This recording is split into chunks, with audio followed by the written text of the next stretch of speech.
আমি আমার বাড়ির আঙিনায় একটি ফুলের গাছ ধরে বসে আছি, যে ফুলটির নাম সন্ধ্যা মালতী। আপনারা অনেকেই চিনে থাকবেন। এই ফুলটি সাধারণত শোভাবর্ধনকারী ফুল হিসেবেই বাড়ির আঙিনাতে লাগানো হয়ে থাকে। সম্ভবত এই ফুল পেরু হতে সারা বিশ্বে ছড়িয়ে পড়েছিল। এই ফুলের একটি অন্যতম বৈশিষ্ট্য হচ্ছে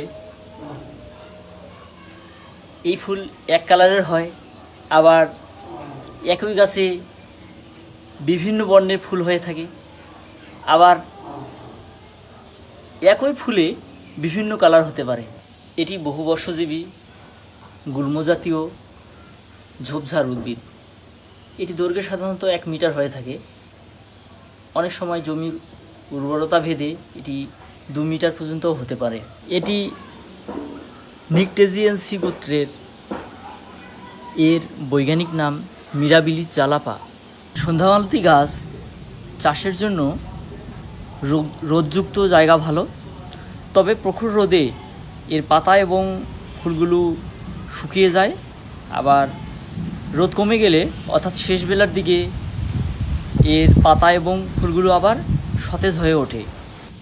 শীতকালে এটি চাষের জন্য উপযুক্ত না। তুষার এবং অতিরিক্ত প্রচণ্ড শীতে এর গাছগুলো মরে যায়। তবে বসন্তকালে সন্ধ্যামালতী চাষের জন্য উপযুক্ত সময়। এর বীজগুলো সাধারণত ফেব্রুয়ারির মাঝামাঝি থেকে মে মাসের পুরোটাই বপনের জন্য খুবই উপযুক্ত সময়। সন্ধ্যামালতী ফুল সাধারণত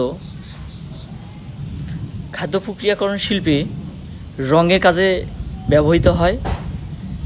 তাছাড়া এর পাতাও খাওয়া যায়, অবশ্য তা কেবল জরুরি প্রয়োজনে রান্না করেই তা সম্ভব। এছাড়া কেক ও জেলি রং করতে এর রং ব্যবহৃত হয়। এর পাতা প্রদাহ কমাতে ব্যবহৃত হয়। এর কাঠ ফোড়া চিকিৎসার জন্য ব্যবহৃত হয়। পাতার রস ক্ষতের চিকিৎসার জন্য ব্যবহার করা যেতে পারে। শিকড়ে রেশক প্রভাবক পদার্থ রয়েছে। বীজের চূর্ণ কিছু প্রজাতির বীজ প্রসাধনী হিসাবেও ব্যবহৃত হয়ে থাকে। তবে এর বীজগুলি বিষাক্ত হিসাবে বিবেচিত হয়। ব্রাজিলের কায়াপর সম্প্রদায়, ভারতীয়রা মাথার ব্যথা নিরাময়ে, ক্ষত ধুতে শুকনো ফুলের গুঁড়ো ব্যবহার করা হয়ে থাকে। কুষ্ঠের মতো ত্বকের চিকিৎসায় মূলের ডিকশন ব্যবহার করা হয়ে থাকে।